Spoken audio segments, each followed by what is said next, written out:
প্রিয় নিষ্ঠুর মানব, কেমন আছেন? আমি জানি খুব ভালো আছেন। অবশ্য ভালো থাকারই কথা, কারণ মেঘ নামক এক উন্মাদের থেকে মুক্তি পেয়ে গেছেন। কিন্তু আমি ভালো নেই, একটুও ভালো নেই। আজ থেকে 1.5 বছর আগ পর্যন্ত আমি খুব ভালো ছিলাম, কারণ তখন আবির নামক কোনো ব্যক্তির অস্তিত্ব আমার হৃদয়ে ছিল না। কিন্তু এই 1.5 বছরে সব কিছু বদলে গেছে।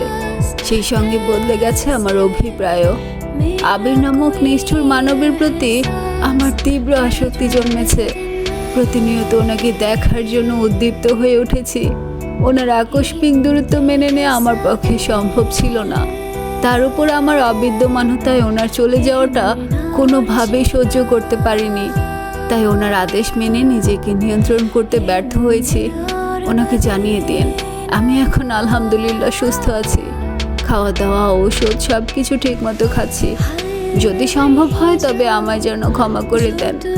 উনি আমার মেসেজে রিপ্লাই করছেন না, তাই বাধ্য হয়ে চিঠি লিখেছি। আমার একটা কবুতর থাকলে তার পায়ে বেঁধেই চিঠিটা পাঠাতাম, কিন্তু আফসোস আমার এমন কোনো মাধ্যম নেই। তাই বাধ্য হয়ে চিঠিটা ইনবক্সে পাঠাতে হচ্ছে। ওনার গুরুত্বপূর্ণ সময় নষ্ট করার জন্য আন্তরিকভাবে দুঃখিত। আজ আর কোনো মেসেজ দিব না। ওনাকে সাবধানে থাকতে বলবেন। ইতি, ওনার অবাধ্য ডোনা মেঘ।